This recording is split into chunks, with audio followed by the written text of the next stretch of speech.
center of mass is a point in a system, ये किसी system में वो पॉइंट है where the applied force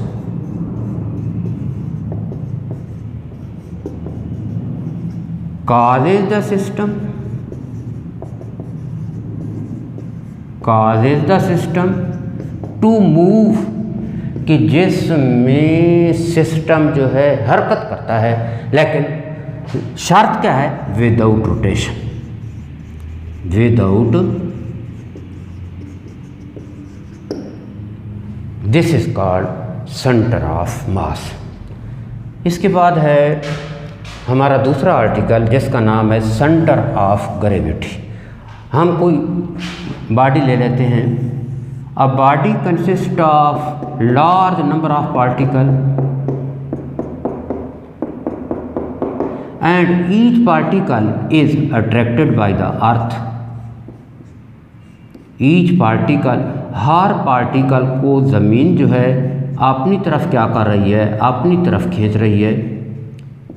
her particle पर ये ज़मीन जो इससे कशिश कर रही है, खींच रही है, जो कि इसका क्या है, जो कि उस पार्टिकल का वज़न है, ज़मीन उसे खींच रही है एक ख़ास फोर्स के साथ।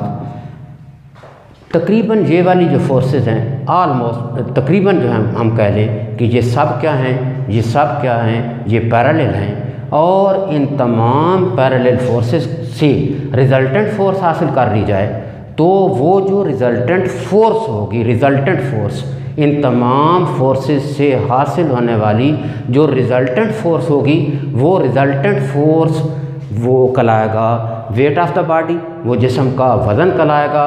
और जिस्म का ये रिज़ल्टेंट फोर्स जिस पॉइंट पर अमल करती है, रिज़ल्टेंट फोर्स जिस फ़र्ज़ किया ये रिज़ल्टेंट फोर्स है जिस पॉइंट पर अमल कर रही है, हम उसे कहेंगे सेंटर ऑफ ग्रेविटी। हम उसे सेंटर ऑफ ग्रेविटी कहेंगे। Take a body, this body consist of many particle and each particle is attracted by the earth due to its weight. There are many parallel forces acting on this body. These forces are almost parallel and the resultant of all these parallel force is a single force, is a resultant force. That force is named as weight and the point where the resultant force is acting. The point where the resultant force is, resultant force जो है is acting, अमल कर रही है, is called, हम उसे क्या कहेंगे, इस पॉइंट को हम कहेंगे सेंटर ऑफ ग्रेविटी। इस पॉइंट का नाम सेंटर ऑफ ग्रेविटी होगा। यानी सेंटर ऑफ ग्रेविटी क्या है, ऐसा पॉइंट है जहाँ पर जिस्म का सारा वज़न जो है नीचे की तरफ अमल करता है। सेंटर ऑफ ग्रेविटी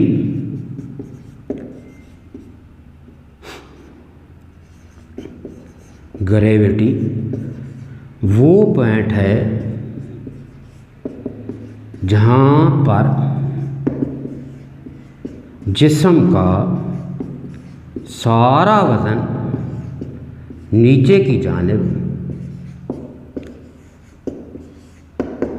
अमूदन अमल करता है। हम उसे क्या कहेंगे, हम उसे सेंटर ऑफ ग्रेविटी कहेंगे। Centre of gravity is a point where the whole weight of the body vertically downward. Centre of point क्या है जी, सेंटर ऑफ ग्रेविटी क्या है, centre of gravity is the point where the whole weight of the body, whole weight of the body acts vertically downward,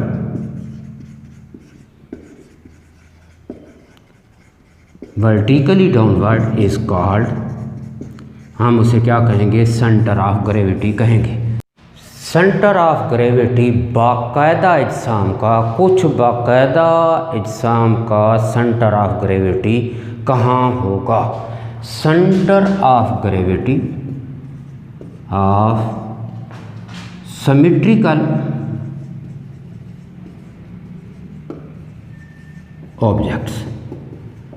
पहला number हुआ, अगर एक uniform rod है उसका सेंटर ऑफ ग्रेविटी कहाँ होगा? यूनिफॉर्म रॉड का सेंटर ऑफ ग्रेविटी वो पॉइंट है जहाँ पर इस रॉड को बैलेंस किया जा सकता है, मुतवाज़न किया जा सकता है। रॉड का एक यूनिफॉर्म रॉड है, यूनिफॉर्म रॉड का सेंटर ऑफ ग्रेविटी वो पॉइंट है जहाँ पर ये रॉड बैलेंस किया जा सकता है, बैलेंस किया जा सकता है। The point in a uniform rod is center gravity of this uniform rod where this rod can be balanced. The point where the rod can be balanced is the point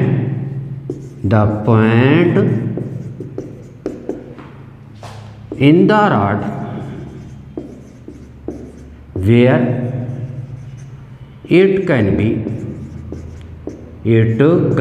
balanced, जिससे इस point पर इसे क्या किया जा सकता है? Balance किया जाएगा, बैलेंस की कर सकते हैं। वो नुक्ता इस रॉड का क्या कहलाएगा? सेंटर ऑफ ग्रेविटी कहलाता है। अगर ऑब्जेक्ट जो है वो स्क्वायर शक्ल में है तो जहाँ डायगोनल जो है इंटरसेक्ट करते हैं, स्क्वायर में क्या होगा? अगर मुरब्बा शक्ल का है जहाँ वत्तर इसके एक दूसरे को कता करते हैं, इंटरसेक्शन पॉइंट ऑफ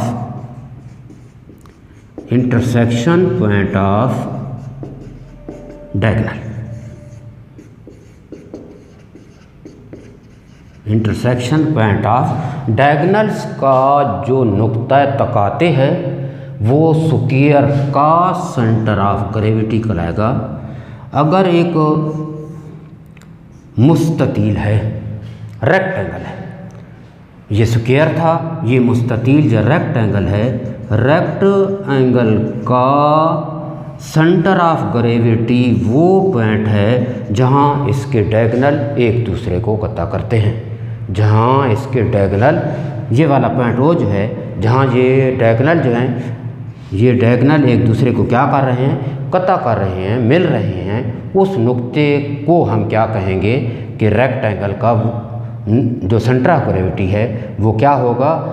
नुक्ता ओ जो है रेक्टेंगल का सेंटर ऑफ ग्रेविटी होगा।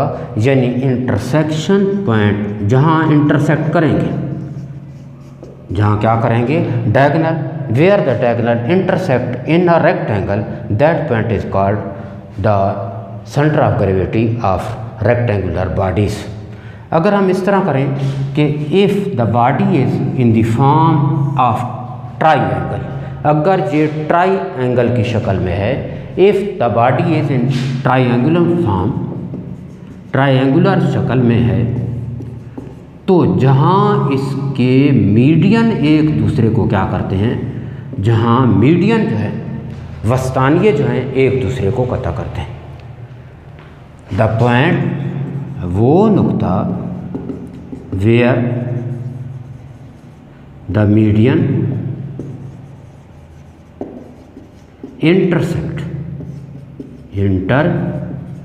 जहाँ मीडियन इंटरसेक्ट करते हैं। और अगर इस तरह का ये कोई बॉडी हो, सर्कुलर बॉडी हो, तो जो सर्कल का मरकज़ होगा वो सेंटर ऑफ ग्रेविटी होगा।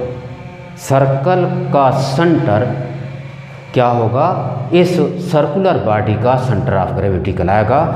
सेंटर ऑफ सर्कल इज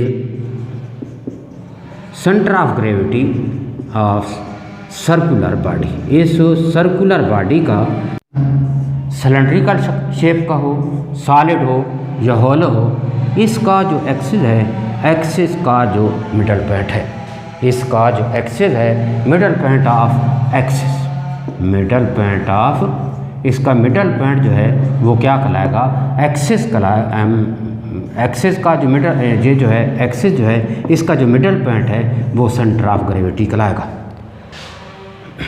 इसके बाद हम पढ़ लेते हैं एक को हम कहते हैं प्लम्ब लाइन। प्लम्ब लाइन क्या होती है ये हम बाद में पढ़ते हैं, इसको एक बार रिवाइज कर लेते हैं कि अगर एक यूनिफॉर्म रॉड है तो उसका वो पॉइंट जहाँ पर इस रॉड को बैलेंस किया जा सकता है वो वाला पॉइंट क्या कहलाएगा, centre of gravity of rod कहलाएगा।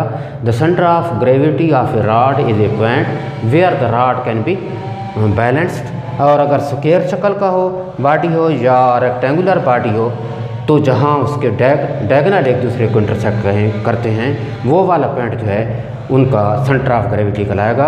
अगर एक ट्रायंगुलर शेप का बॉडी है तो जहाँ उसके मीडियन एक दूसरे को क्या करते हैं, इंटरसेक्ट करते हैं, वो वाला पॉइंट ऑफ इंटरसेक्शन जो है वो ट्रायंगल का क्या कहलाएगा, वो ट्रायंगल का सेंटर ऑफ ग्रेविटी कहलाएगा। अगर एक जिस्म सर्कुलर शक्ल का है, सर्कल की शक्ल का है तो इसका जो मरकज़ होगा, सर्कल का जो मरकज़ होगा, the centre of the circle is also called the centre of gravity. Circle का जो सेंटर है वही जो है उसका सेंटर ऑफ ग्रेविटी कहलाएगा।